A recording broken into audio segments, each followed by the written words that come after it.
del aire por las fosas nasales o el incompleto acondicionamiento de este.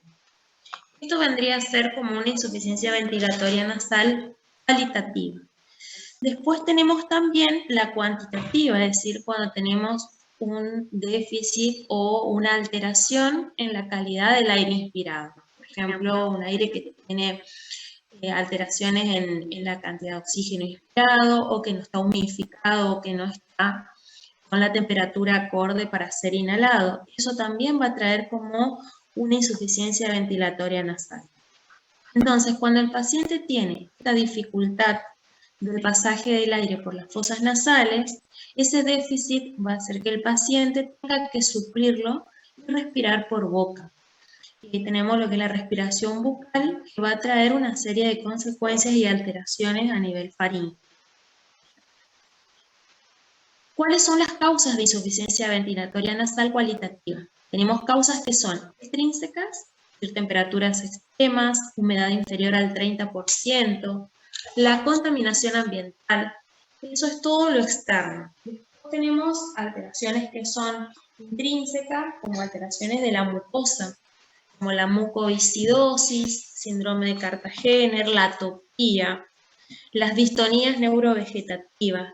Todas ellas me van a traer una alteración también en lo que es el mucociliar, y no solo una insuficiencia ventilatoria, sino que a su vez va a predisponer a que el paciente tenga cuadros respiratorios recurrentes, como otitis media aguda, rinofaringitis aguda, adenoiditis en los niños, es decir, que va a traer alteraciones, no solo ventilatorias, sino también infecciones a repetición. Después tenemos la parte cuantitativa. Bueno, aquí es muy importante dividirlas o estructurarlas para ubicarnos, ¿no?, en alteraciones de la estructura de la pirámide nasal, alteración intranasal, alteraciones a nivel de la rinofaringe.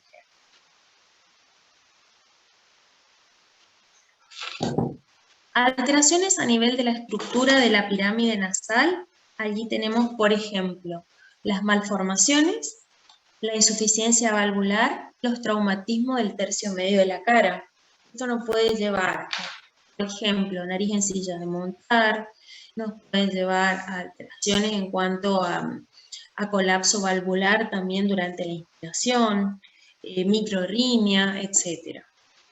Y después tenemos alteraciones intranasales, que tenemos las patologías del septum, desvíos, espolones, los tumores benignos o malignos, los pólipos rinosinusales, estructuras que son normales en las fosas nasales como los cornetes, que pueden estar hipertrofiados, es decir, aumentados en su tamaño, o puede haber cornetes medios bullosos, es decir, que el cornete medio se neumatice. Esto va a hacer que ocupe lugar dentro de la fosa nasal y me puede bloquear también la ventilación de los senos paranasales. Cuerpos extraños y sinequias son como adherencias entre las caras enfrentadas a nivel de la fosa nasal. Por ejemplo, adherencias fibrosas entre el septum y el cornete luego de alguna cirugía, o un cuerpo extraño que creó dos superficies cruentas enfrentadas, y esto va a llevar a la formación de sinequias. Después tenemos las alteraciones rinofaringeas o del cabo. Ahí tenemos las adenoides, que ya hemos visto algo, que pueden estar hipertrofiadas, ocupando la luz de la rinofaringe en 2 tercios o 3 tercios, donde va a ocasionar ya la insuficiencia ventilatoria. Los pólipos cuanales son aquellos pólipos que tienen su origen en el etmoides posterior. Entonces, cuando crecen, lo van a hacer hacia la luz del cabo. Atresia de coanas, que es la falta de permeabilidad a nivel de las coanas, ya sea por una placa atrésica, uni o bilateral. Y las estenosis rinofaringeas, que pueden ser por sustancias cáusticas o ácidos que hayan ingerido, o a veces lo que más se ve es radioterapia. Lleva un proceso inflamatorio y la estenosis. Estos son todo causas estructurales, es decir, que En la mayoría de los casos, si no se hace una corrección quirúrgica, el déficit ventilatorio va a continuar. Después tenemos las causas que son funcionales, es decir, mientras esté la noxa o el problema o la etiología que está ocasionando este síntoma, que es la insuficiencia, va a estar en la obstrucción. Una vez resuelto el problema o cede lo que está acumulando, el paciente recupera la funcionalidad. Ahí tenemos las rinosinusopatías inflamatorias, que pueden ser atópicas o infecciosas. Dentro de las infecciosas pueden ser de causa bacteriana, viral o fúngica. Después tenemos las rinosinusopatías no inflamatorias, que pueden ser por medicamentos, reflexógenas o colinérgicas. Para agrupar algunas patologías también es muy importante tener en cuenta según la edad del paciente. Si es lactante, si está en la infancia o adolescente o adulto. En lactante lo primero que debemos descartar son las malformaciones, después las rinitis agudas específicas o inespecíficas. En cuanto a orden de las rinitis agudas inespecíficas, que es muy común de ver en los lactantes, es la congestión nasal o la rinitis que se produce generalmente porque el neonato entra en contacto con el medio ambiente, con algunas cosas que le pueden traer como un proceso irritativo o hiperreactivo a nivel de la mucosa. Realizando un tratamiento médico con fluidificación o corticoides tópicos, en 3 o 2 semanas mejora la sintomatología. Y después tenemos las específicas, que puede ser la luética, por herpes, que generalmente el neonato lo adquiere cuando pasa por el canal del parto. Son muy raras de ver, generalmente en la consulta diaria lo que más van a ver son las inespecíficas. Dentro de las malformaciones, imperforación coanal, meningoencefalocele, etc. En la infancia, lo que más va es la hipertrofia de los cornetes inferiores, la hipertrofia de las adenoides, las rinitis crónicas atópicas y los cuerpos extraños. Generalmente cuando tenemos una patología inflamatoria crónica como la hipertrofia de las adenoides o de los cornetes, es un niño que generalmente está con sintomatología de insuficiencia ventilatoria nasal y que empeora ante el contacto o cambio de clima o de temperatura, tiende a empeorar o cuando presenta un cuadro respiratorio. Pero cuando ustedes deben sospechar un cuerpo extraño, en un niño que generalmente no tiene problema ventilatorio y que en horas de juego empieza con déficit en la respiración o les muestra que tiene algo en la fosa nasal, o muchas veces no dice nada y la forma en que puede presentarse es como una rinorrea fétida unilateral generalmente. Y es cuando los niños se colocan papel dentro de la fosa nasal y se sobreinfecta. En la adolescencia y el adulto, generalmente hay deformaciones septales o hipertrofia de los cornetes o atopía. Son las 3 causas más frecuentes de insuficiencia ventilatoria nasal. También está presente el traumatismo del tercio medio de la cara, con desvío septal o fractura de huesos propios. Y en esta zona donde el clima es bastante húmedo, también es frecuente de ver la poliposis nasal. También tener en cuenta los tumores, en el caso de que sea una obstrucción nasal progresiva, generalmente unilateral y asociado a otros síntomas como rinorrea, neuralgia, epistaxis, es decir, cuando hay un tumor maligno van a haber otros síntomas que también van a llamar la atención, pero la característica que va a tener esta insuficiencia ventilatoria es que permanente, en la mayoría de los casos comienza siendo unilateral y luego bilateral. ¿Cuál es la clínica? Generalmente el paciente va a tener respiración bucal, sequedad de garganta, ventilación ruidosa, es decir, si ustedes están con el paciente van a escuchar que tiene una respiración ruidosa por la estrechez de la luz, el paso del aire. A veces los pacientes tienen durante el día una ventilación aceptable y en horas de la noche se congestiona más. El paciente ahí el paciente no se da cuenta que se le obstruye la fosa nasal, sino que se levanta con la boca seca y generalmente el que está acompañándolo va a manifestar que tiene ronquidos nocturnos o apneas de sueño. La dificultad para ventilar por la nariz va a llevar, como les dije, a la ventilación o respiración bucal. Si esto empieza ya a edad temprana, en la niñez, esta respiración bucal va a llevar a que el niño adopte una postura de la lengua dentro de la boca que se llama deglución atípica. Esto lleva a malformaciones a nivel palatino, lleva a lo que llamamos paladar ojival, es un paladar estrecho y alto, que mientras el niño tenga los dientes de leche, no hay problema, pero cuando comienza el recambio en la dentición, los dientes generalmente son más grandes, ocupan más espacio, entonces al tener un paladar que no tiene espacio, empiezan las maloclusiones, la superposición dentaria y las malas mordidas con la deformidad del maxilar y de toda la fascia del paciente. Modificaciones en el timbre de voz. Generalmente el paciente que tiene una obstrucción respiratoria tiene una rinolalia cerrada, es decir, como la voz que tenemos cuando estamos resfriados. También disosmias o hipogeusia o alteraciones en el olfato.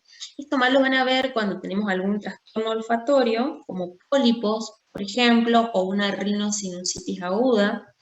En el caso de los pólipos, cuando estos me ocupan la corredera olfatoria, que es que queda entre el septum y la mela septal del corneto medio, corredera que va directamente al epitelio olfatorio.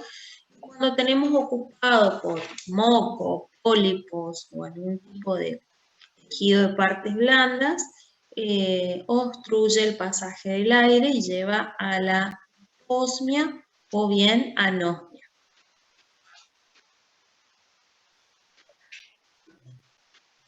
Después tenemos los pacientes que tienen incapacidad para realizar actividad física. Es decir, en reposo el paciente no nota mucho el déficit ventilatorio nasal, pero cuando tiene una exigencia mayor durante la realización de actividad física, sí necesita de la respiración bucal para poder tener una mejor ventilación. Y ahí es donde comienza, con tos seca, con carraspera, con odinofagia y una serie de molestias más a nivel faríngeo. Cuando esta insuficiencia ventilatoria se torna crónica, ahí van a empezar también a haber modificaciones a nivel del epitelio faríngeo. Y vamos a tener lo que llamamos la faringitis crónica, es decir, o atófica, o bien las hipertóficas, en el cual los folículos linfáticos de la pared posterior se hacen más prominentes, o se empieza a objetivar también engrosamientos por detrás del pilar posterior de la amígdala. ¿Qué repercusiones trae esto a nivel regional? Sinusitis, la mala ventilación, ya sea por una cuestión inflamatoria, bloqueo, que se suele dar cuando hay un desvío septal, que contacta con la pared lateral de la fosa nasal, me lleva a un bloqueo del meato medio. Entonces esto a la larga me va a llevar a engrosamientos de la mucosa, me va a llevar a quistes de retención mucoso, a formaciones polipoideas, a sinusitis agudas a repetición con nivel líquido. Y cuando me bloquea el meato medio, no solo me va a enfermar el seno maxilar, sino todos los senos que me están drenando en el meato medio. Por ejemplo, el etmoidal, el frontal, y va a empezar a hacer una sinusopatía homolateral al seno, al meato que esté bloqueado. Como les dije hoy, las faringitis atóficas o hipertróficas, laringotraqueobronquitis crónicas o recurrentes, ni hablar de la disfunción tubaria, que me va a llevar a otitis media agudas a repetición, alteraciones del macizo facial, es lo que les hablaba hoy, la típica fascie adenoidea que podemos observar, que es una fascia alargada, hipotonía de los labios superiores, hipoplasia del maxilar, paladar ojival, que es el paladar angosto y alto, maloclusión dentaria. Es decir, una serie de afecciones que una vez que se producen son irreversibles.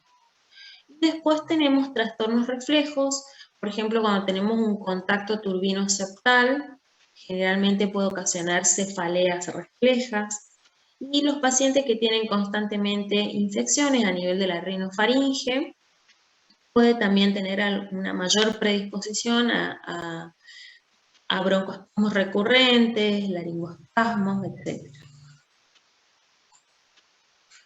También lo que no anotamos acá es la tos crónica.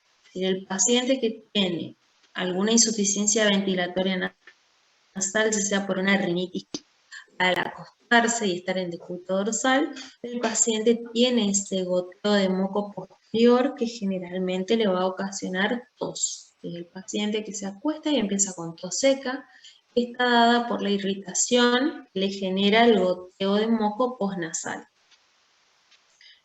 Es importante también que pregunten cuando el paciente les manifiesta una insuficiencia ventilatoria, ¿cómo es? Si es unilateral, si es bilateral, si es parcial o total, si fue brusca o se fue dando en forma progresiva, y si es transitoria o permanente. También es muy importante. En base a eso, ustedes van a ir viendo las distintas patologías que pueden ser. Por ejemplo, si es un niño que tiene una insuficiencia ventilatoria total o parcial y brusca, asociado a otros síntomas como rinorrea fétida, por ejemplo, o una rinorrea sanguinolenta y le manifiesta mucho dolor. Y lo primero que deben es un cuerpo extraño. Cuando dolor, por ejemplo, cuando se colocan pilas dentro de la nariz, esta pila se humedece, empieza a eliminar una sustancia que es lo que va a producir la necrosis del epitelio mucoso, incluso puede llegar a la perforación del septum. Y estoy hablando en horas, ni siquiera en el día. En horas empieza a producir muchísima lesión dentro de la fosa nasal. Y la rinorrea fétida es cuando tienen esos cuerpos extraños como las gomas espuma y están muchos días dentro de la fosa nasal, se sobreinfectan y tiene una rinorrea importante. Puede sangrar por las granulaciones que forma el cuerpo extraño o por la lesión que produce el cuerpo extraño dentro de la fosa nasal.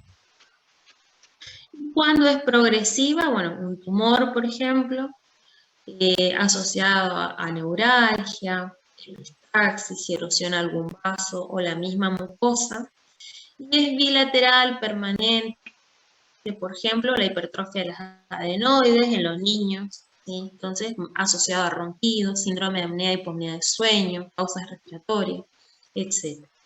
Entonces ustedes preguntando cómo es el tipo de insuficiencia ventilatoria nasal y si va asociado a algún otro síntoma, pueden ir más o menos pensando en qué cuadro clínico podría ser. Por eso es muy importante la anamnesis. Dentro de la anamnesis también tener en cuenta la edad en la que se presenta este síntoma para ir agrupando las patologías. ¿Cuándo comenzó? ¿Cuánto tiempo de evolución lleva? El examen clínico, mirar todo lo que es la morfología externa, la forma de la nariz, si no tiene una laterorrinia, si no tiene algún signo de flebosis por traumatismo. Después también el estudio endonasal, evaluar bien todo dentro de la fosa nasal, como está la orofaringe, la parte de la boca. Estudios complementarios, y bueno, acá pedimos siempre las imágenes, el radiográfico, que es nuestro pilar, el mento-naso y fronto-naso-placa. Tanto pedimos una radiografía de huesos propios, de perfil, cuando sospechamos un traumatismo de huesos propios, o una RX de Cavum, partes blandas de perfil, para ver en los niños la hipertrofia de las adenoides. Ya cuando nosotros estamos sospechando de una patología crónica en el adulto y queremos ver un desvío de tabique, ver si hay un desvío anterior, posterior, si hay un espolón, cómo está el meato, cómo están las celdas etmoidales en relación a la órbita y otras estructuras, ya pedimos una imagen en la cual no haya tanta superposición de los planos como hacer una tomografía computada. Siempre es importante pedir los dos cortes, axiales y corales, ¿sí? Como para poder tener una buena información. La resonancia, cuando sospechamos algún tipo de tumor. La rinodébitomanometría también es muy importante. Cuando, por ejemplo, tenemos que planificar algún tratamiento quirúrgico, porque la rinodébitomanometría nos informa del pasaje del aire a través de las fosas nasales. También nos sirve en el caso de los seguros o algunas obras sociales para confirmar, demostrar objetivamente este déficit ventilatorio.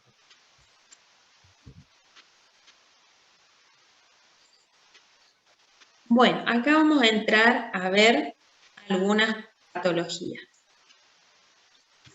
Tenemos, por ejemplo, malformaciones como la microrrinia, estrictura del puente, perforación u oclusión de la narina, nariz en silla de montar. Son algunas malformaciones que pueden darse en la pirámide. El diagnóstico semiológico y también con imágenes. Es muy importante las imágenes. Y siempre que nosotros tengamos un paciente que tiene alguna malformación, tenemos que descartar malformaciones asociadas.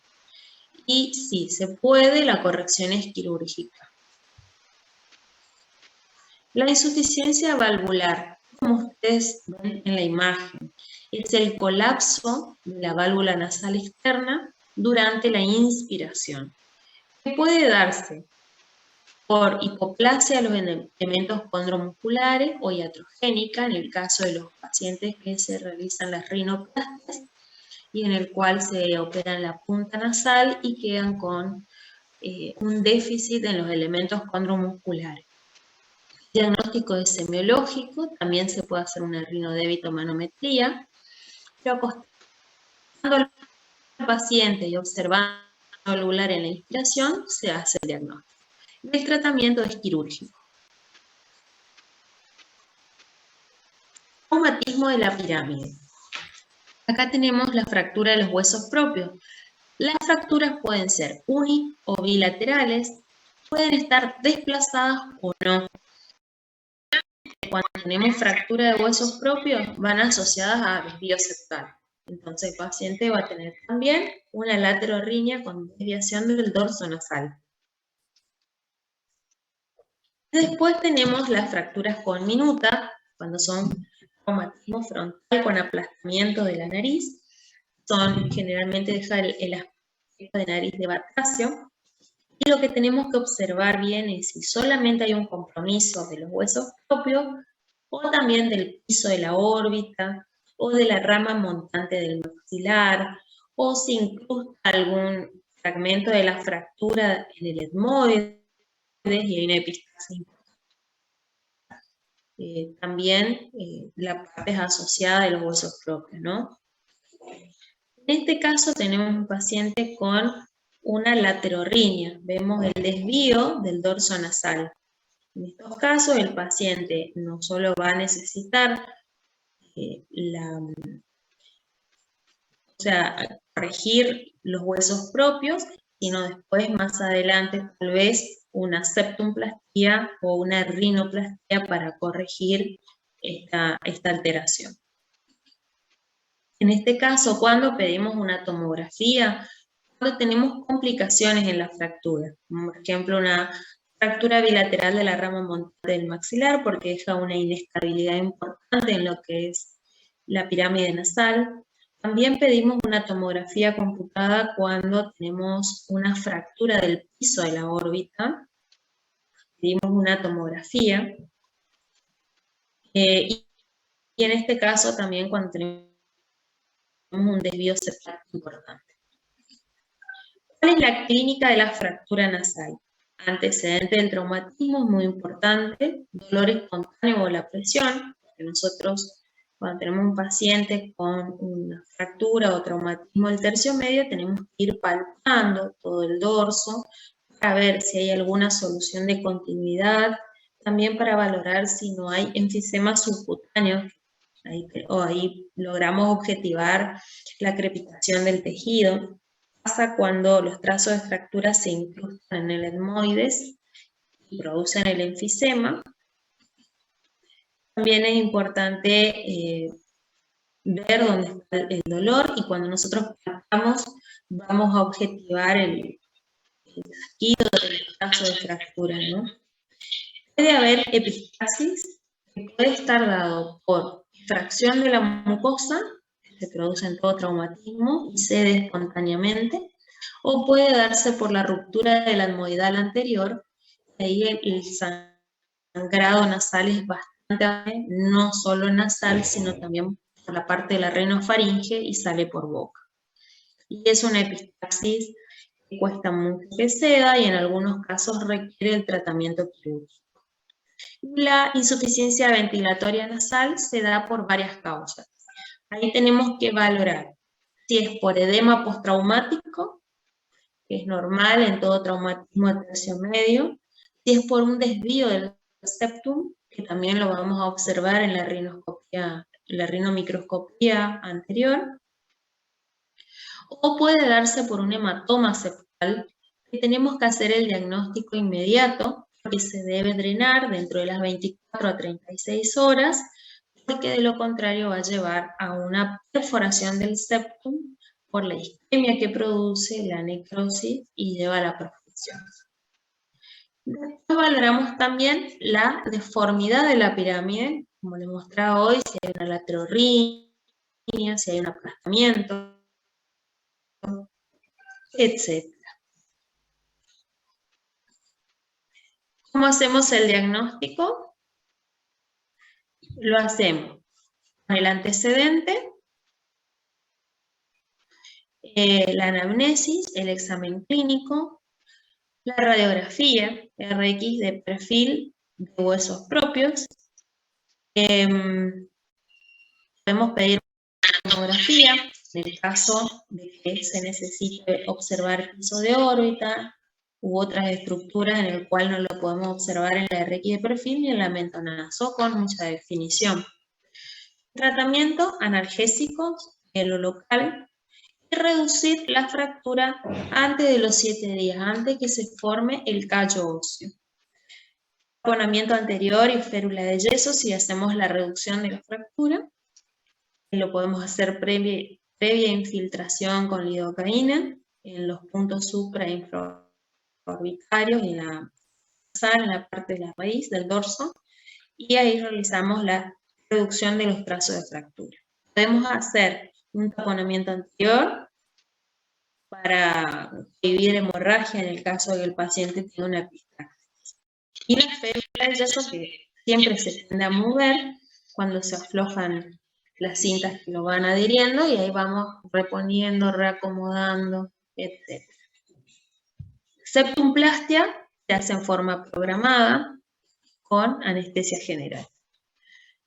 Respecto al hematoma septal, siempre hacemos una transiluminación con el otoscopio o con el microscopio, donde observamos que la luz no transilumina correctamente y que hay algo que está bombando el septum, se drena.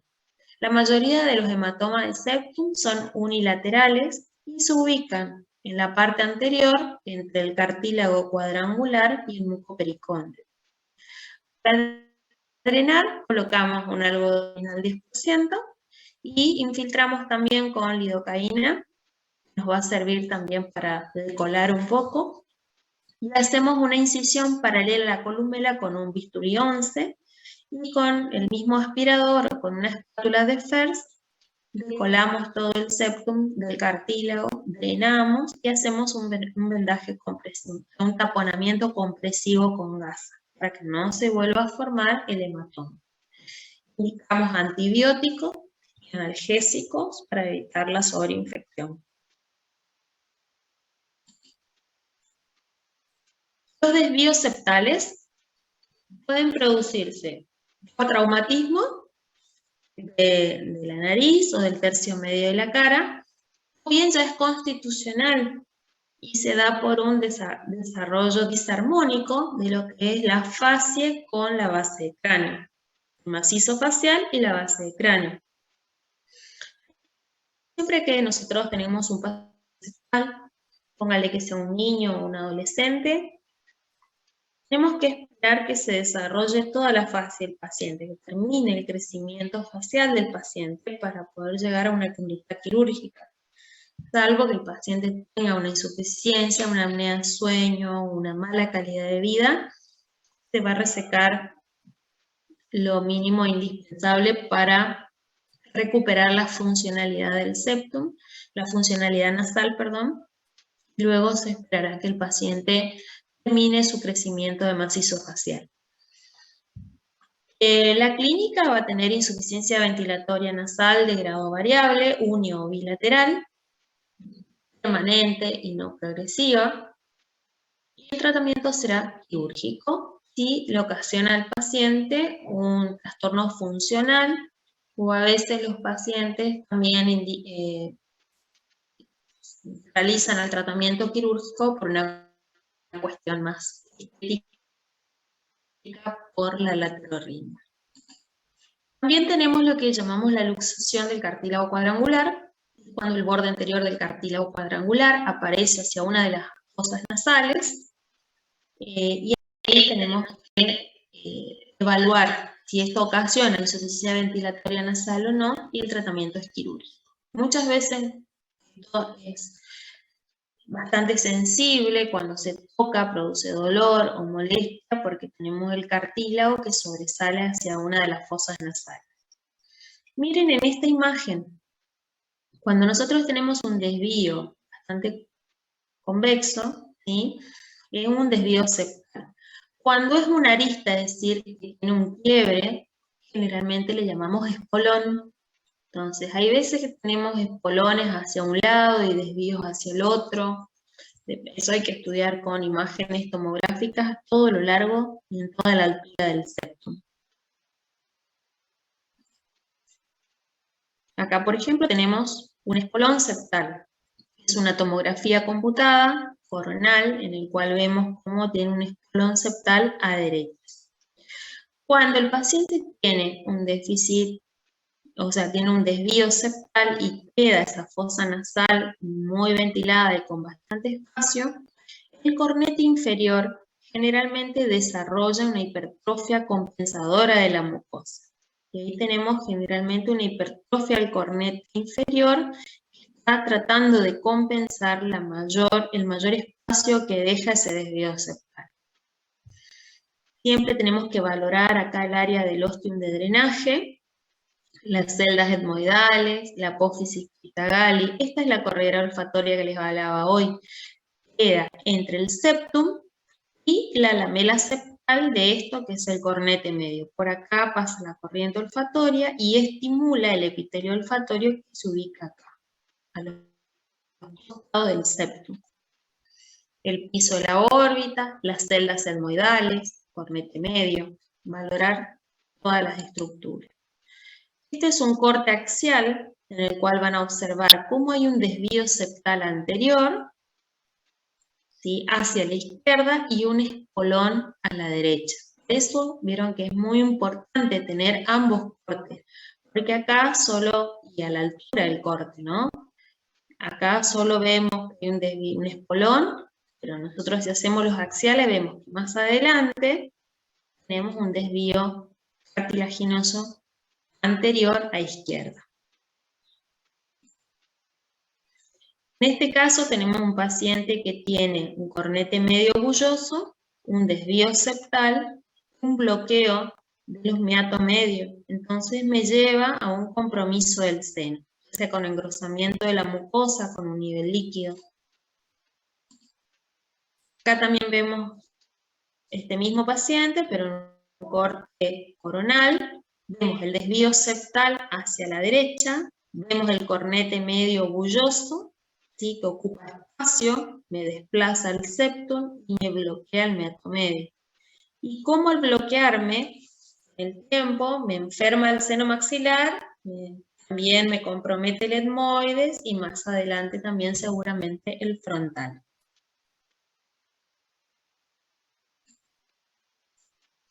Las sinequias son las adherencias entre estructura de las fosas nasales. Generalmente se dan posteriores a cuerpo extraño o posteriores a cirugías endonasales, en el cual se hace septumplastia, se hace turbinoplastia y no se ha hecho la limpieza de las costras postoperatoria o no se ha dejado una superficie a veces de placas de plástico para separar ambas superficies cruentas. Entonces se forman estas bridas, sinequias, y después el tratamiento de las mismas es quirúrgico, porque va a llevar a la insuficiencia ventilatoria nasal. Los cuerpos extraños se dan en niños generalmente o en adultos con trastornos mentales. En estos casos son unilaterales, pero pueden ser bilaterales. Produce obstrucción unilateral brusca con rinorrea purulenta unilateral fétida. El cuerpo extraño, si pasa mucho tiempo, puede producir un proceso inflamatorio y envolver ese cuerpo extraño, luego calcificarse y formar lo que llamamos rinolito. La extracción del mismo es instrumental y siempre valorar que no tenga complicaciones como sinusopatía, epistaxis, impétigo. El impétigo se da cuando el paciente tiene una rinorrea purulenta constante y me va produciendo una irritación y una infección de la piel periorificial, es decir, alrededor de la fosa nasal, y producen costras melicéricas. Bueno, pasamos a los pólipos. Los pólipos intranasales son formaciones únicas o múltiples, pediculadas, porque a través del dentículo hay varias formaciones públicas. Generalmente su superficie es una mucosa brillante, grisácea, lisa, homogénea, blanda. Si ustedes tocan con la cánula o con un estilete sin dolor, no le molesta al paciente. Y la causa generalmente es multifactorial. Y dentro de la causa está o la rinitis hipereosinofílica mediada por eosinófilos o atopía. En ocasiones esta poliposis puede ir asociada a broncoespasmo o asma bronquial e intolerancia a los AINES.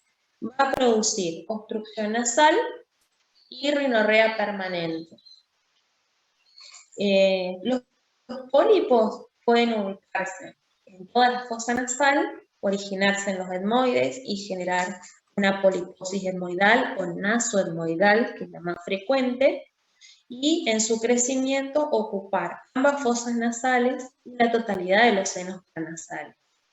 En ese caso tenemos lo que llamamos enfermedad de Wilkes, el cual es la panpoliposis. Después hay pólipos que se originan en el seno maxilar. A medida que va creciendo, salen a través del meato medio y ocupan la fosa nasal homolateral. Estos se llaman pólipos antrocoanales, porque después durante su crecimiento caen hacia el cabo. Y después tenemos los pólipos en el etmoides posterior, que son los pólipos coanales, que pueden, a medida que van creciendo, aparecen en el rinofaringe o cabo. Van a producir obstrucción nasal, va a ser progresiva y permanente, y rinorrea. Esta es la característica que tiene la poliposis, produce mucha rinorrea anterior-posterior, y puede haber también alteración en el tono de voz, generalmente rinolabial cerrada. También puede haber hiposmias, anosmias e hipogeusia.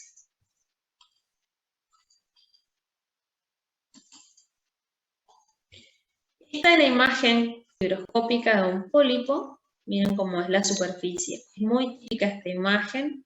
resalta generalmente de las otras estructuras de la mucosa que son rosadas. Y cuando el pólipo crece y se asoma en el vestíbulo nasal, es decir, y toma contacto su superficie con el exterior, ahí vamos a ver que la superficie cambia de coloración a un rojo intenso o rosado con costras y escoriaciones. Esto que ven acá es una panpoliposis de Watkins. Es pólipos que ocupan la totalidad nasal, el etmoide, los senos maxilares. No producen erosión, pero sí van a ir ocupando las distintas estructuras de la fosa nasal. Una característica que tiene es que son muy recurrentes o recidivantes. El paciente puede operarse de pólipos y a los pocos meses ya estar sus celdillas ocupadas o los pólipos ocupando las fosas nasales. Acá tenemos un pólipo que está emergiendo a través del meato medio, porque esto que ustedes ven acá es la pared lateral, esta es la axila del cornete medio, este es el cornete medio, este es el septum. Y acá el pólipo cómo emerge y se va metiendo en la fosa nasal. Este es el pedículo y estos son los pólipos que salen del pedículo. Bueno, eso en cuanto a pólipos. Los pólipos son patologías crónicas, tienen que estar pacientes que si bien pueden hacer un tratamiento quirúrgico, si no revisan el tratamiento médico, de mantenimiento con corticoides tópicos, cuando está muy reagudizado con corticoides vía oral, con antibióticos si está sobreinfectado, los pólipos generalmente tienden a recidivar y a volver. Generalmente los tratamientos que hacemos son tratamientos con mometasona, con fluticasona, con triamcinolona. Cuando los pólipos están muy aumentados en su tamaño, se pueden indicar corticoides vía oral o sistémico. Dentro de las alteraciones rinofaríngeas tenemos la más común de ver es la hipertrofia de las adenoides. La hipertrofia de las adenoides generalmente tienen las adenoides un ciclo de crecimiento con cúmulos regulares folículos linfoides que están ubicados en la pared posterior de la nasofaringe o en el pecho. Cuando el paciente tiene alguna alteración inmunológica o es alérgico o ese tejido adenoide está infectado y tiene adenoiditis permanente o recurrente, va a llevar a la hipertrofia de este tejido. Además, este tejido tiene un ciclo de crecimiento. Empieza a crecer aproximadamente a los 12 a 18 meses, hasta los 3-4 años, y luego tiende a involucionar. Cuando nosotros tenemos hipertrofia de este tejido en la adolescencia o edad adulta, tenemos que descartar otros factores, como algún trastorno en la inmunidad, o descartar que el paciente sea atópico, que también cuando el paciente es muy atópico y hiperreactivo, puede tener una hipertrofia adenoidea asociada a la hipertrofia de los cornetes o a los pólipos, o bien tenemos que descartar que no tenga alguna patología linfoproliferativa como un linfoma de Cowen, por ejemplo. En el caso de los pacientes con alergias o atopía, generalmente persiste esta hipertrofia adenoidea más allá de los 3 a 5 años de edad, y si el paciente tiene déficit ventilatorio a causa de la hipertrofia, su indicación quirúrgica es absoluta. Va a producir insuficiencia ventilatoria nasal permanente, dependiendo del grado de obstrucción de la luz del Cowen. Va a tener ronquidos, síndrome de apnea, hipopnea de sueño. También puede afectar la ventilación del oído medio y producir una disfunción tubaria con otitis media aguda a repetición u otitis media efusiva crónica respuesta a la medicación. Va a tener respiración bucal este niño. Puede hacer sinusopatía recurrente también. Y esta es la fase típica del niño respirador bucal o la fase adenoide. Debe venir con boca entreabierta, hipotonía de los labios. Tiene que solicitar una radiografía de cabo de perfil. Bueno, la clasificación ya dijimos grado 1, grado 2 o grado 3, de acuerdo al compromiso de la luz del cabo. El diagnóstico lo hacemos con los antecedentes, los síntomas, la fascia del paciente si tiene presente la fascia adenoidea. Solicitamos una RX de perfil partes blandas y también podemos observarla a través de una fibroscopía. El tratamiento será médico, adenoides grado 1 o grado 2, tratamiento médico con antihistamínicos o metametazonas, y en el caso de estar sobreinfectado con antibióticos, como moxiclavulánico, claritro. Y es quirúrgico cuando no responde al tratamiento y es de un grado 2 sintomático, es decir, respirador bucal o con apneas, o cuando tiene patologías a nivel del oído. Cuando nosotros indicamos el tratamiento quirúrgico de la adenoidectomía, va a valorar también a nivel de los oídos la respuesta al tratamiento y en su defecto colocar tubos de ventilación. La atresia de Coanas es la malformación congénita que se produce por la formación de una placa atrésica, parcial o total, ósea o membranosa en una o en ambas coanas. Y generalmente va asociada a otras malformaciones, como malformaciones cardíacas, colobomas, etc. La clínica sí es unilateral, muchas veces no se diagnostica cuando es neonato, sino que se diagnostica en la infancia o en la edad adulta por una rinorrea unilateral persistente y que aumenta con los cambios de cúbito del paciente. Y la atresia coana bilateral es una urgencia neonatal, el paciente tiene disnea, cianosis, bradicardia, y generalmente se debe tomar medidas ni bien nace el paciente para que aprenda a tener la respiración bucal y tener una medida permeable. Se coloca una sonda también para que el niño pueda alimentarse, hasta que adquiera una edad y un peso acorde para que pueda ser intervenido quirúrgicamente. El diagnóstico lo hacemos introducir una sonda en las fosas nasales. Sí. En la unilateral va a aumentar la rinorrea cuando está el decúbito. Claro, cuando él, por ejemplo, inclina la cabeza o hace cambio de posturas con su cabeza, sale una rinorrea unilateral abundante, generalmente, porque el paciente va acumulando moco hasta que cuando cambia la postura de su cabeza, tiene la rinorrea unilateral. Generalmente el paciente no va a ser muy manifiesta su insuficiencia ventilatoria o la dificultad, o se acostumbró a respirar siempre así. El diagnóstico generalmente se hace en la infancia o en la edad adulta. No así cuando es bilateral, en el cual ya hay una dificultad, el niño está cianótico.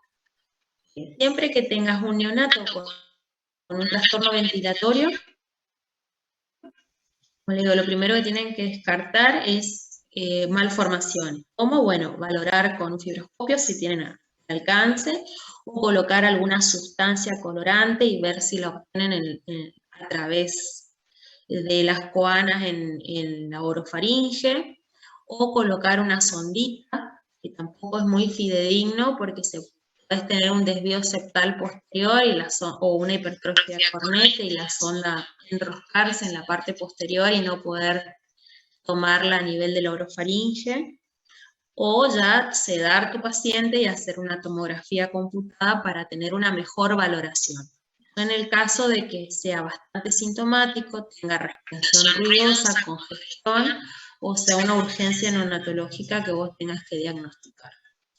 Cuando esto no es así, vos no lo diagnosticaste o no te solicitaron una interconsulta en la etapa neonatal, generalmente vas a tener este síntoma de rinorrea abundante. Es por la acumulación de moco, porque no tenés una coana ventilada. Entonces, ante cambio de postura en la cabeza, va a inclinar o va a sonar y va a salir de un solo lado abundante cantidad de secreción o va a tener insuficiencia ventilatoria nasal de ese lado. Y el diagnóstico ya lo haces con imágenes o fibroscopia. No sé si respondí a tu pregunta. Sí, sí, gracias. De nada. El tratamiento sintomático y resolutivo, cuando el niño adquiera un tamaño que pueda realizarse el tratamiento quirúrgico o un peso acorde para poder intervenirlo quirúrgicamente.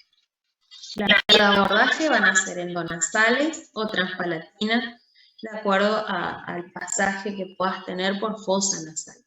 Si tiene un desvío septal asociado o alguna otra cosa, el abordaje se hace por vía transpalatina. Mientras tanto, esto es la imagen endoscópica en un paciente adulto, como tienen una placa trésica o unilateral. Esto es el vómer, las coanas, esto es el cornete inferior, la cola del cornete inferior y la cola del cornete medio. Cuando instilan una sustancia colorante y es unilateral, van a ver cómo se llena la fosa nasal del lado de la atresia y cómo hace un stop y no pasa hacia la rino y orofaringe.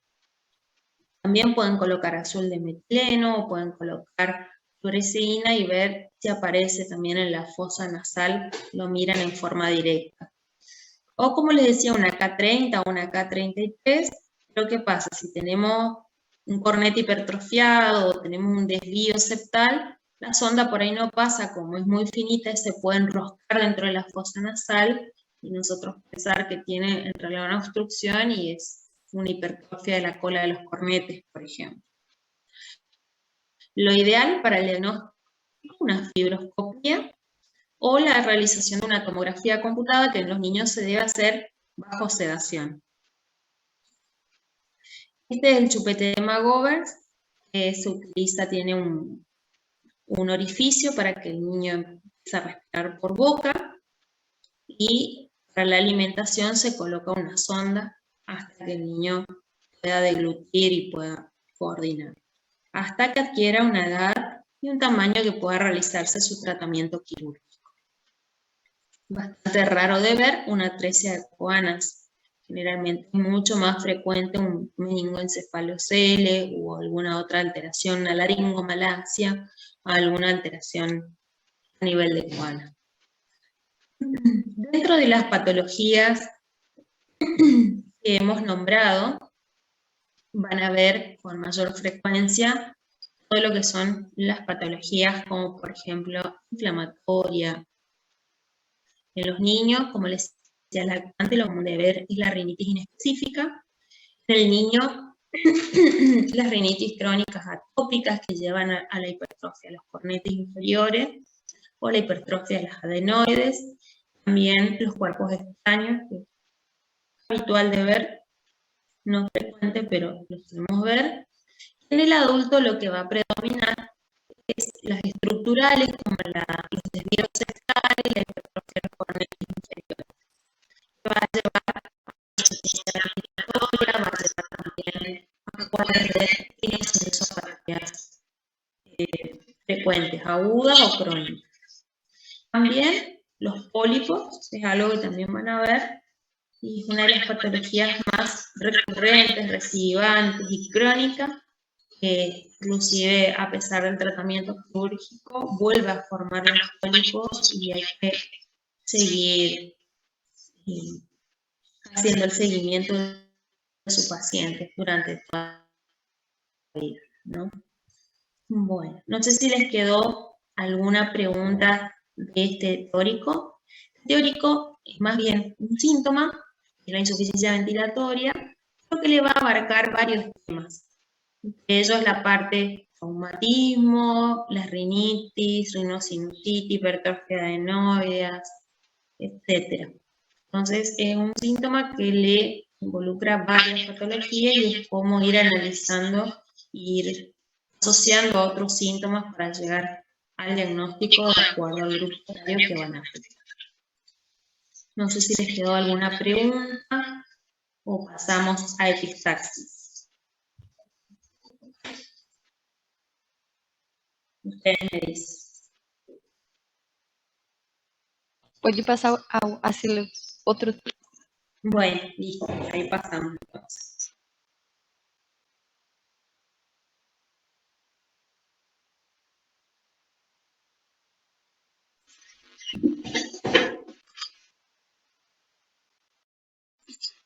Porque es un tejido bastante vascularizado, recibe aporte tanto de la carótida externa como de la carótida interna, y por distintas causas locales y generales puede llevar a la afectación de la mucosa nasal y presentarse la epistaxis.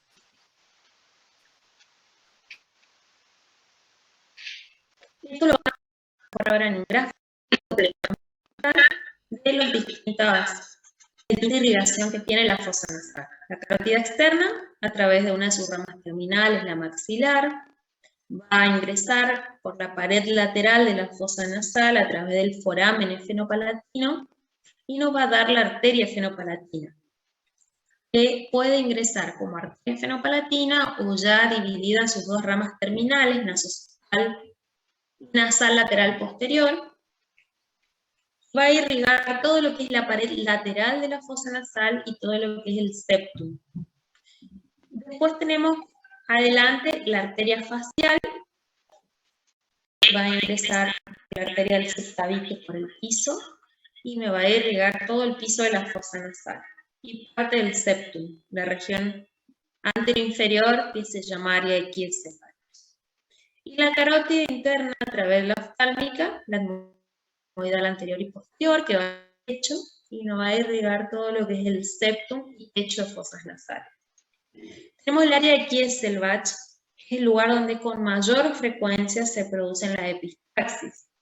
El área de Kieselbach se ubica en la región anteroinferior del septum y es un área donde confluyen vasitos de la arteria del subtabique, de la etmoidal anterior, de la nasoseptal, y muchas veces estos vasos quedan expuestos o son mucosos, y cuando hay vasodilatación o en las criaturas cuando se tocan mucho las fosas nasales produce una excoriación de la mucosa y quedan expuestos los vasos y se producen las epistaxis anteriores.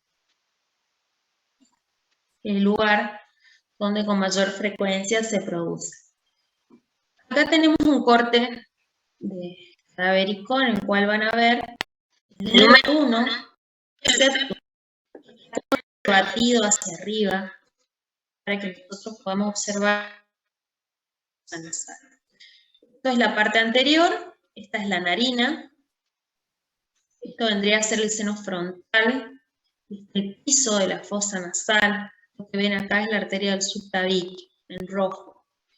Es el meato inferior, cornete inferior, miren acá está el orificio tubario de la trompa de Eustaquio, esto es el meato medio, y por transparencia pueden objetivar acá un vaso, generalmente aquí está ubicada la efenopalatina o alguna de sus ramas. Para ubicar el foramen efenopalatino calculamos aproximadamente 1 centímetro por delante de la cola del cornete medio para ir ubicando el foramen. Y después tenemos el meato superior.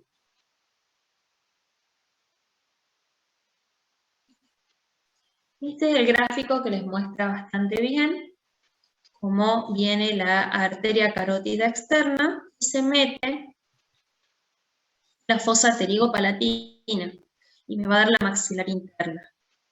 Tenemos acá el foramen efenopalatino, está en contacto con la pared lateral de la fosa nasal y va a entrar como efenopalatina, o a veces algunas variantes anatómicas ya entra dividida en sus dos ramas terminales, que es la nasoseptal, que va a irrigar todo lo que es la parte del septum, y la nasal lateral posterior, que irriga la pared lateral de la fosa nasal y entrarrama en la cola de los cornetes, irrigando los cornetes. Y muchas veces en las turbinoplastias, a veces se lesionan estas ramas de la nasal lateral y se produce como complicación epistaxis posteriores en las cirugías endonasales. Acá tenemos el área de Kieselbach en la parte inferior del septum, en el cual confluye rama de la etmoidal, de la nasal lateral, de la nasoseptal y de la arteria del subtabique. El área de Kieselbach es donde con mayor frecuencia se producen las epistaxis, más del 60% de ellas son epistaxis anteriores. Está el etmoidal anterior, rama de la oftálmica, y después la etmoidal posterior más atrás. Acá miren el calibre de los vasitos de la esfenopalatina, por eso son epistaxis importantes, con mucho débito, y que puede llevar a descompensar al paciente en forma rápida. Necesitamos hacer tapones o cirugías en forma inmediata porque el sangrado que tiene el paciente es abundante, no solo anterior, sino también el paciente sangra en forma posterior y aparece en la boca. Miren, cuando va ingresando en la cola de los cornetes inferior y medio, por eso en la cirugía de los cornetes también podemos tener epistaxis. Acá ven los ostios de drenaje del seno maxilar y las arterias en la pared lateral. Estas son las etmoidales, ¿sí? Como la oftálmica me va a dar la etmoidal anterior y la etmoidal posterior. Y se ubica dentro de canales en el etmoides, que cuando se realiza la cauterización de estas arterias etmoidales siempre tenemos que sacarlas de su canal para cauterizar porque se corre el riesgo de generar una fístula si lesionamos la parte del etmoides cuando se hace la cauterización del etmoidal. La etmoidal posterior está muy cerca del seno esfenoidal, tener como reparo anatómico, y la etmoidal anterior como irriga todo lo que es el techo y la parte superior del septum. El sistema venoso sigue dos sistemas, el profundo y el superficial, que va a seguir las tres vías anterior, posterior y superior, y el sistema superficial superior a través de las venas etmoidales y la vena oftálmica puede tener algún tipo de relación con el sistema nervioso a nivel de endocráneo, y a través de este sistema es donde por ahí se producen metástasis de tumores, o también puede ser una vía de extensión de las infecciones o producirse las complicaciones de las sinusopatías o algunas patologías infecciosas de fosas nasales y senos paranasales. Con respecto a la clasificación de las epistaxis, podemos clasificarlas según la etiología en causas locales de la mucosa o causas generales que pueden afectar a la mucosa y producir la epistaxis. Según la localización, son anteriores, posteriores o superiores, según la frecuencia únicas o recurrentes. Con su repercusión a nivel general pueden ser leves o graves. Dentro de las causas locales tenemos traumatismos internos o externos. De claro ejemplo, el traumatismo interno es el niño, que se vive colocando los dedos en las fosas nasales y va generando escoriaciones en la mucosa que dejan expuestos los vasos o producen granulaciones, que son los que van a llevar a la epistaxis. Los traumatismos externos, lo que vimos hoy en la clase de insuficiencia, son los traumatismos de tercio medio, la fractura de huesos propios, etc. Inflamación, rinitis, sinusitis, granulomas telangiectásicos. Hay muchas veces que el paciente ya tiene los vasos, cuando un proceso inflamatorio agudo crónico, quedan muy expuestos como sus mucosos, cuando hay una vasodilatación, ya sea por fiebre o por estar en el calor o algo, se produce la epistaxis. A veces de tener un proceso inflamatorio crónico en la fosa nasal, se forman granulomas en las fosas nasales, en el septum, que requieren la cauterización porque sangran bastante. Los cuerpos extraños, por lesión directa de la mucosa, como les decía hoy, la vasodilatación es aquel paciente que tiene epistaxis recurrente, más cuando hace actividad física en el sol o en el calor, empiezan con las epistaxis. Los tumores, dentro del tumor benigno, tenemos el fibrangioma nasofaríngeo juvenil. El fibrangioma nasofaríngeo juvenil es un tumor conectivo vascular, benigno, pero que tiene un comportamiento agresivo por no tener cápsulas y se va extendiendo en forma submucosa y va ocupando distintos lugares de la base del cráneo, de las fosas nasales, de los senos paranasales. Y dentro de la clínica de este fibrangioma, además de dar insuficiencia ventilatoria nasal, es la epistaxis. La característica es que se presenta en varones, en hombres, y en grupos etarios niños adolescentes. El tipo de epistaxis que suele dar es una epistaxis posterior, que generalmente las epistaxis posteriores se presentan en los adultos.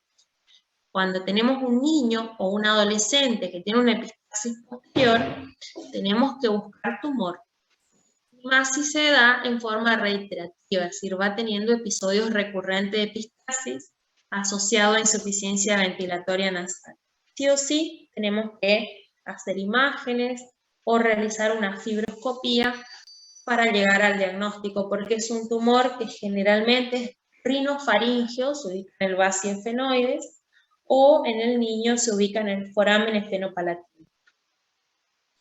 Entonces, la única de llegar al diagnóstico es con imágenes o endoscopia.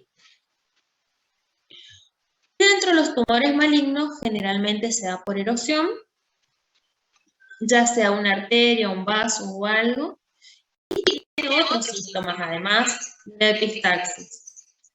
Tiene insuficiencia ventilatoria, tiene neuralgias por erosión, neuralgia trigeminal, una rinorrea fétida, porque el tumor crece mucho más que la angiogénesis tumoral y eso lleva a necrosis del tumor, se va a tener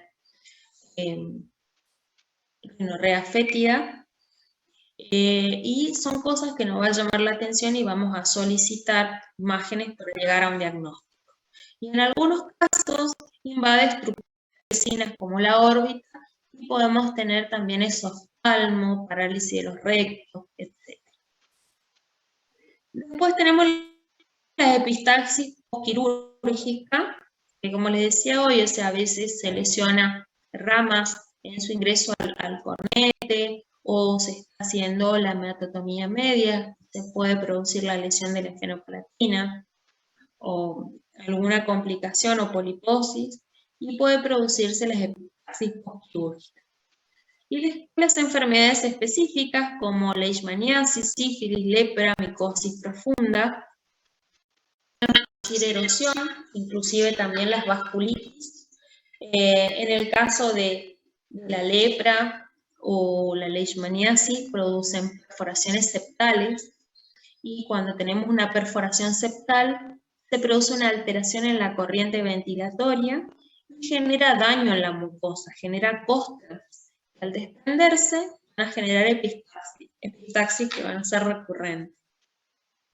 Y después tenemos una úlcera trófica simple idiopática o la úlcera trófica de la parte media de la facial, que es bastante invasiva, erosiva y que incluso puede llevar al óbito del paciente.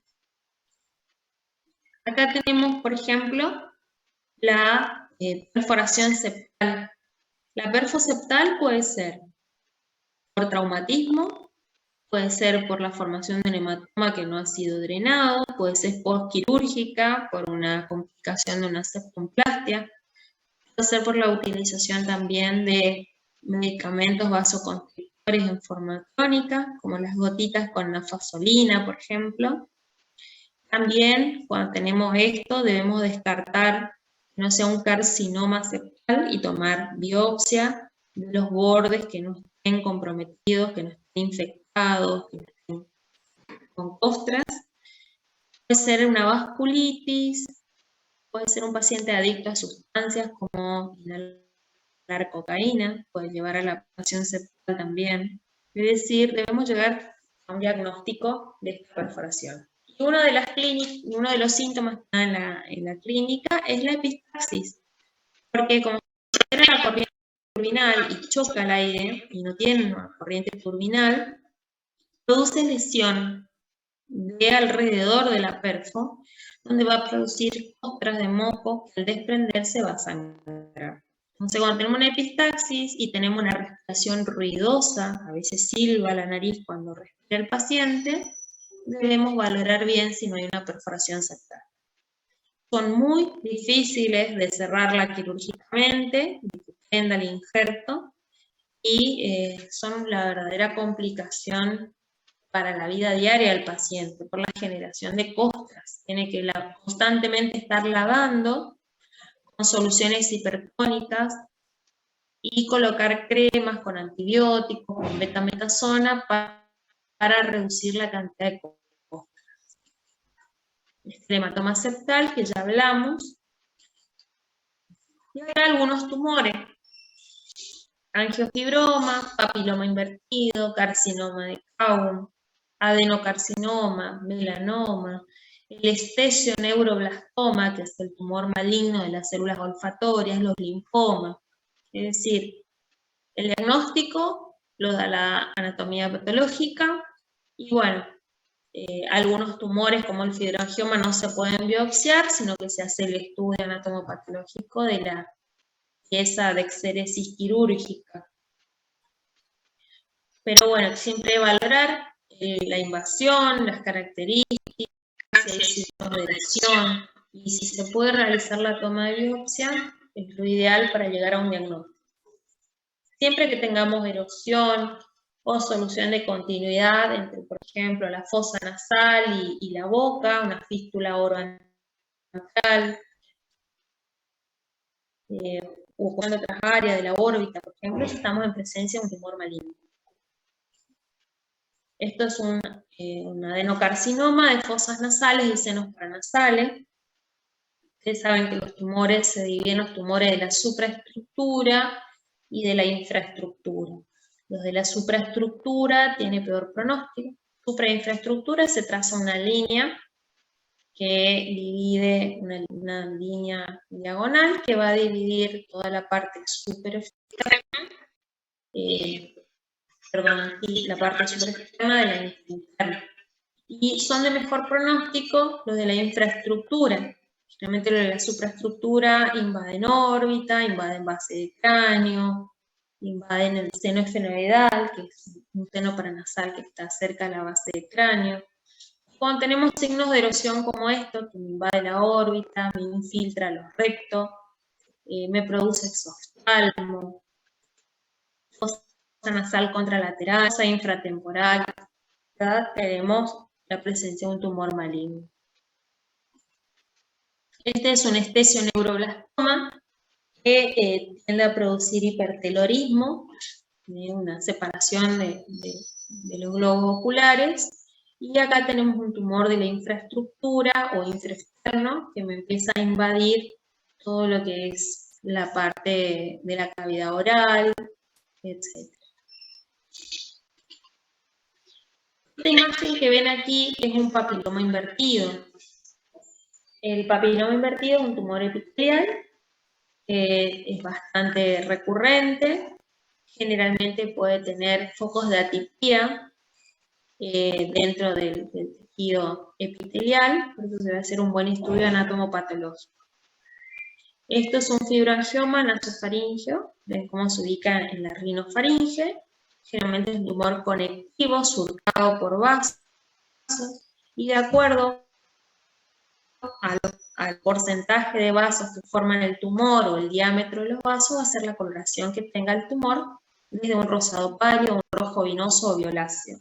Cuanto más estructura vascular tiene el fibroangioma, más agresivo es, emite digitaciones. Si bien es benigno, tiene un comportamiento invasivo.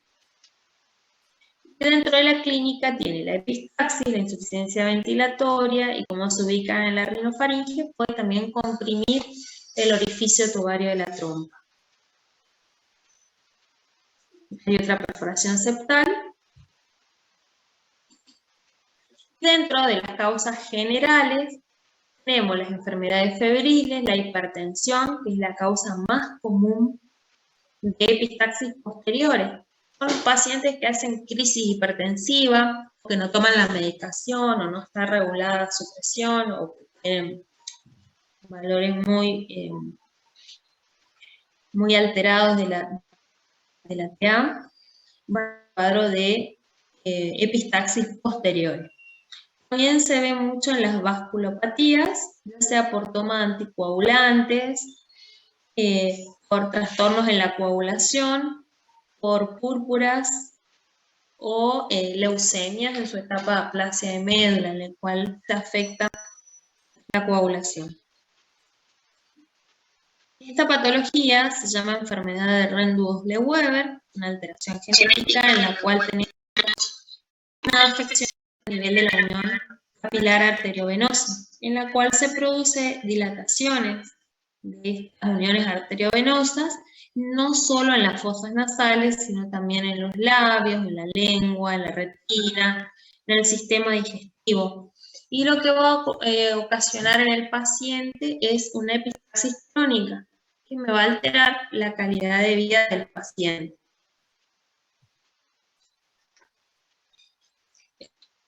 Realmente el tratamiento de epistaxis es bastante complicado, porque si cauterizamos, generalmente se forman estos botones neurismáticos más grandes, generalmente se va a hacer como injertos a nivel de la mucosa cuando las áreas son muy extensas. Lo que va a producir en el paciente más que una anemia crónica y a su calidad de vida. ¿Cómo clasificamos a las epistaxis según la ubicación? Epistaxis anteriores, que pueden estar localizadas en el área vascular de Kieselbach, que es la región anteroinferior del septum. También puede darse en el piso de las fosas nasales o en la cabeza de los cornetes inferiores, que es muy vascularizado. También pueden clasificarse en epistaxis posteriores o epistaxis superior cuando proviene del techo por lesión generalmente de la etmoidal anterior. Según la frecuencia, en únicas o y según su repercusión leves, moderadas o graves. Tenemos que preguntar cómo comenzó, cuándo, si el paciente traga sangre, porque si vemos que tiene sangre en la pared posterior de la faringe o larga coágulos por la boca, estamos en presencia de una epistaxis posterior o superior. Si es la primera vez o ya tiene episodios recurrentes de epistaxis, si tiene alguna patología de base, si es hipertenso, si toma anticoagulantes, si toma alguna medicación, si tuvo algún traumatismo del tercio medio de la cara, si tenía obstrucción nasal previamente, si tuvo un episodio de epistaxis, ¿qué le hicieron en ese momento? O si el paciente o el familiar puede responder. Si está con una epistaxis activa, lo que se debe hacer es primero realizar el examen, inmediatamente o hacer algún tipo de maniobra y después se interroga al paciente, ¿no? Hay dos cosas que va a alterar al paciente y a la familia: la epistaxis y el vértigo. Son las dos cosas que van a hacer que el paciente y la familia estén un poco alterados. Dentro del examen físico, valorar la inspección, es decir, si hay alguna alteración en el tercio medio de la cara, si hay alguna deformidad, la magnitud del sangrado. Le hacemos sonar bien la nariz, agachar la cabeza sobre una fuente o una riñonera para ver realmente cuál es el área, la fosa nasal que está sangrando, porque la mayoría de las epistaxis son unilaterales. Valorar el estado hemodinámico del paciente. Hacemos la rinoscopía anterior y ahí vamos a ver si proviene el sangrado de atrás, de arriba, si está adelante. Le hacemos abrir sangre por la pared posterior de la faringe. Realizar una rinoscopía posterior es imposible, muchas veces por el mismo sangrado activo o porque tratamos generalmente ya de buscar la causa y el lugar del sangrado. Ahora, en épocas de COVID, esta práctica de valorar a un paciente con epistaxis, realizar un taponaje anteroposterior, genera mucha aerosolización y riesgo de contagio de COVID. Entonces, para poder realizar todo el examen y realizar los taponajes correspondientes, tenemos que tener una buena protección, es decir, máscara, barbijos, camisolín, etcétera, EPP, buen EPP. Rinofibroscopía realizamos si el sangrado no es muy activo, si no nos empaña todo el fibroscopio y no podemos valorar. Cuando pedimos imágenes, tomografía o resonancia, cuando son epistaxis recurrentes, de ahí tenemos que descartar si hay una patología tumoral que esté ocasionando esta epistaxis. Angiografía, dejamos para los casos de los angiofibromas en alguna de las indicaciones, no todos los angiofibromas van a angiografía y embolización. No se lo hace con frecuencia, tiene ciertas indicaciones precisas.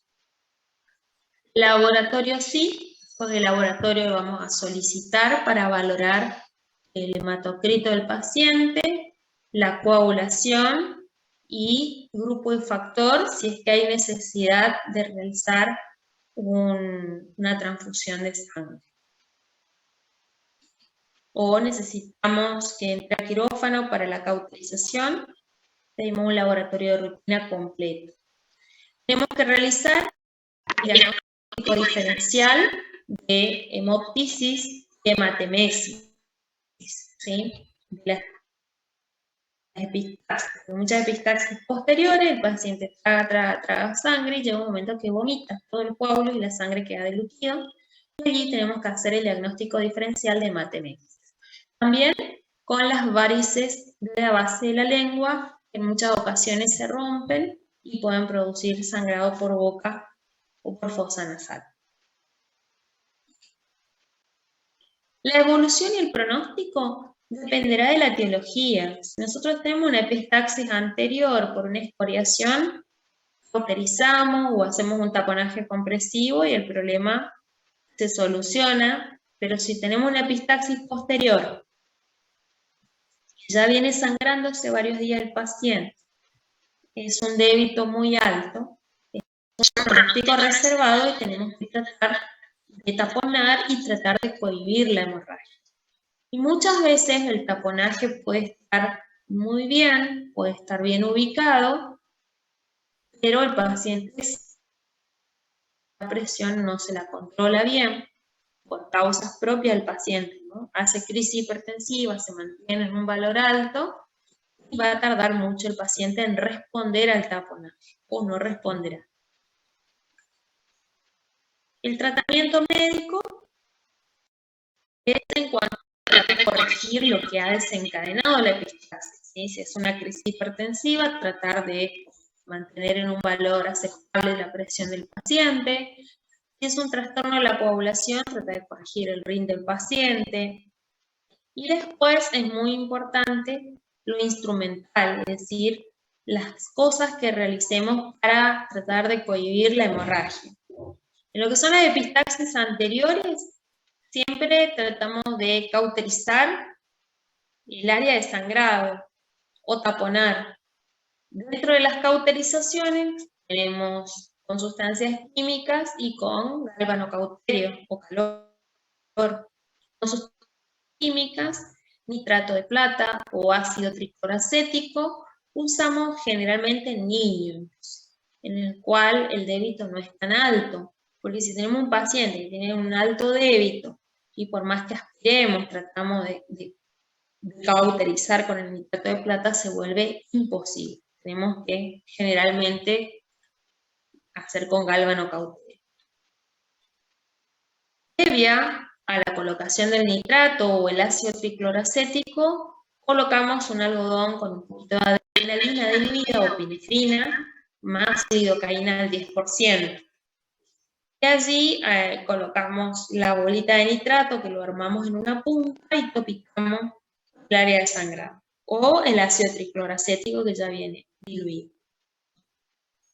Y después, si es con galvano, el débito es muy alto, hay que quemar el vasito con galvano cauterio y cede la hemorragia. Si no contamos con estas cosas, taponamos. Un taponaje anterior bien compresivo, con gasas o con sustancias expansibles como Suricel o como el Esponjatán, o materiales reabsorbibles. En el caso de que sea una plasia de médula, por ejemplo, colocamos el Suricel, que son como una malla de fibrina sintética, y arriba hacemos el taponaje con gasa o con dedo de guante y adentro la gasa para que comprima y al retirar la misma no me produzca un daño de la mucosa.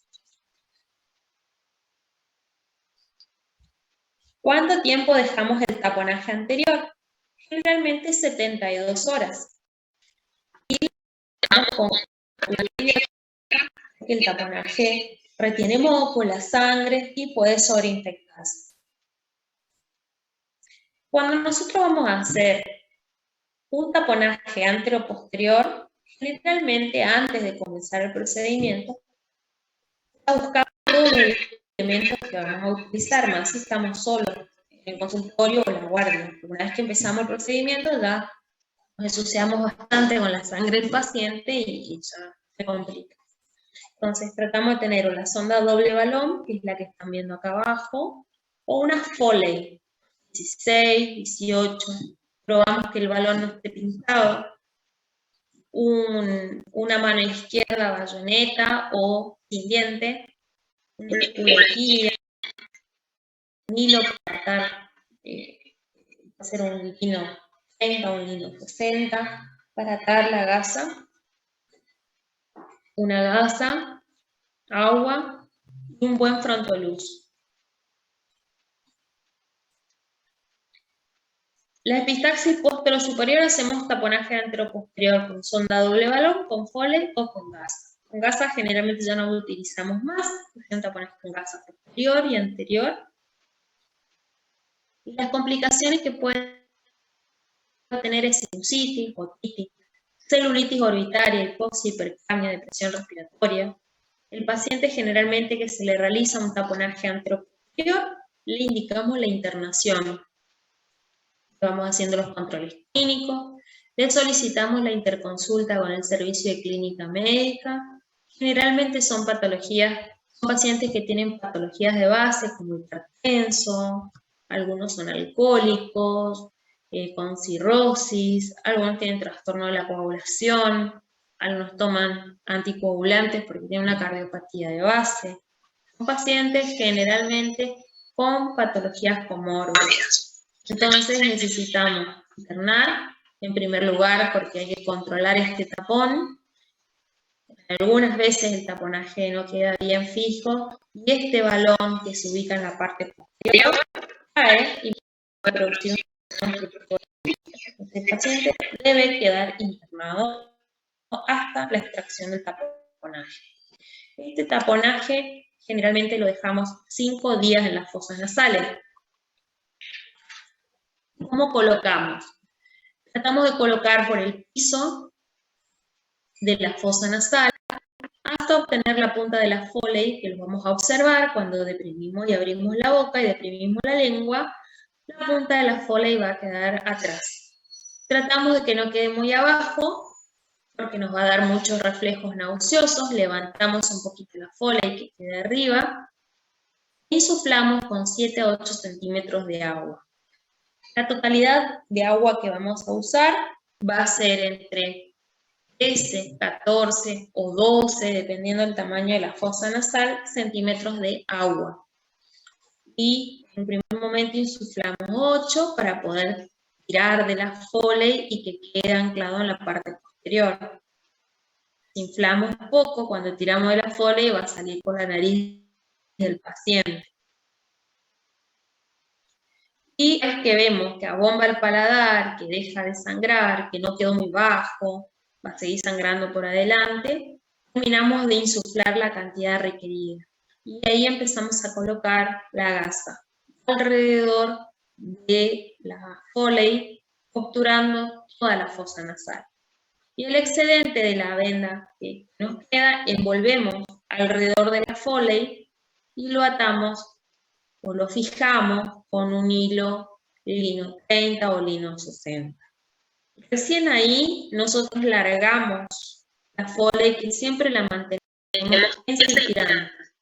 Y ahí va a terminar de fijarse y va a quedar el paladar blando un poquito bombado y el taponaje está bien colocado cuando deja de sangrar por atrás. Cuando el sangrado era muy abundante puede tener como un babeo por la fosa nasal contralateral, por rebalsamiento. Y bueno, lo único que se cambia es una bigotera que se coloca por fuera, pero este taponaje no se toca por los 5 días. Queda internado, posición semisentada, no acostado bien en decúbito porque le va a molestar la Foley. Va a respirar por boca, va a estar molesto, le va a doler la cabeza, todo por la presión que genera el taponaje. Se le deja indicado antibiótico terapia, ceftriaxona, 1 gramo cada 12, diclofenac o ketorolac para el dolor que le ocasiona la presión del taponaje. Después se determinará por clínica qué medicación recibirá para la patología de base que tenga el paciente. Y un protector gástrico. Al 5.º día se desinfla el balón y se saca toda la gasa que está ocupando la fosa nasal y luego se saca el balón. El 90% generalmente tiene una respuesta favorable al taponaje posterior, pero hay un porcentaje que puede no responder y se puede optar por retaponar al paciente, ayudar con medicación que ayuda a la coagulación, como el ácido tranexámico, por ejemplo. Podemos indicar 500 miligramos cada 12 horas por 5 a 10 días. Inclusive las gasas podemos embeberla en ácido tranexámico y colocar dentro de la fosa nasal. También le indicamos vitamina K al paciente. La sonda doble balón es más fácil porque colocamos la sonda, insuflamos el balón, el otro y el paciente va a estar muy molesto a los 5 días porque va a estar con ese balón que le aprieta adentro, con molestia, dolor de cabeza, respiración bucal, sequedad de la garganta, no puede alimentarse, no puede acostarse totalmente o le molesta la Foley, va a estar bastante molesto. ¿Cuándo tiene indicación de tratamiento quirúrgico? Cuando es un paciente añoso que ya viene sangrando hace varios días, cuando fracasó el taponaje, lo volvemos a taponar y le indicamos la cauterización. Cuando es una epistaxis recurrente severa o cuando ya tiene un compromiso hemodinámico severo. La ligadura, la cauterización, siempre va a ser más próxima al área de sangrado. Por ejemplo, si es una esfenopalatina la que está sangrando, se va a tratar de hacer la cauterización de la esfenopalatina. Si hay un tumor o hay un desvío septal que me obstruye el abordaje endonasal, se optará por hacer la ligadura de la maxilar interna o en su defecto de la carótida cuando no se dé la epistaxis se comprometiendo la vida del paciente.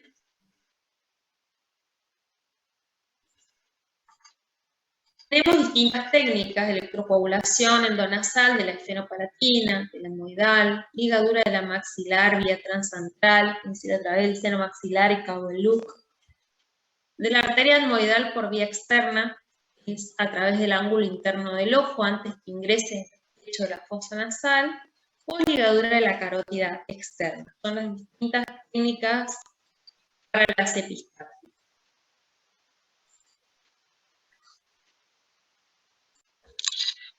Y es un motivo de consulta bastante habitual. ¿Qué hacer con su paciente? Bueno, en primer lugar, ver los vitales del paciente, ver cómo está la presión, sonar, porque muchas veces viene con una toalla, con coágulos, no sabe qué fosa nasal es la que está sangrando en la mayoría de los casos, salvo sea un traumatismo base de cráneo o algo, es unilateral la epistaxis. Hacemos sonar la nariz e inclinar la cabeza para ver cuál es la fosa nasal que está goteando y sangrado activo. Y colocamos en un primer momento un algodón con adrenalina diluida, lidocaína, para tratar de cohibir un poquito la hemorragia, y empezamos a observar si es en la región anteroinferior, si es posterior o si viene de arriba y es superior. En orden de frecuencia va a ser epistaxis anteriores, epistaxis posteriores, y muy raro de ver son las superiores, que generalmente son postraumáticas en los jóvenes, por fractura de tercio medio, por golpe, etc. Una vez que identifican, van a ver qué maniobra van a hacer para tratar de cohibir. Si es un niño y tienen sustancias químicas para coagular, y no es grande el vasito, le pueden topicar con nitrato de plata o ácido tricloracético, o hacen un taponaje anterior que va a parar el sangrado, porque una vez que comprime, para el sangrado. Pero si sigue el vaso ahí, en algún momento puede volver a sangrar. Y si es una posterior, un taponaje anteroposterior con Foley. ¿Estamos? Las técnicas de las gasas ya no se usan más, antes se hacían como torundas y a través de la boca se taponaba por atrás, en el cabum se impactaba el taponaje y se dejaba un hilito pendiendo ahí dentro. Luego se estiraba en la orofaringe y se sacaba el taponaje por boca. Ahora directamente lo que hacemos es el taponaje con Foley o con sonda doble balón, que es muy difícil que haya en el hospital o que tengamos disponible. Y si se puede optar por la técnica quirúrgica, es lo ideal, porque va a tener menos días de internación, menos incomodidad para el paciente. ¿Estamos? No sé si quedó alguna pregunta pendiente. O tratamento quirúrgico é só mediante a indicação ou você pode assistir a disponibilidade em um local? Si el otorrino maneja las técnicas quirúrgicas y el paciente lo acepta, lo ideal es la indicación quirúrgica, porque tenés menos días de internación y el paciente no pasa 5 días con el taponaje anteroposterior, que en realidad incomoda bastante. Gracias. De nada. Bueno, chicos. Mañana vamos a continuar con carcinoma de Cabum, con fibroangioma, y seguro nos va a dar el tiempo para poder seguir con faringitis superficiales. ¿Estamos? Así que bueno, si no tienen ninguna pregunta, finalizamos acá la clase de hoy. Bueno, doctora. Gracias, doctora. Bueno, gracias. Gracias, doctora. Gracias. Que pasen buenas tardes. Nos vemos mañana. Igualmente. Tchau.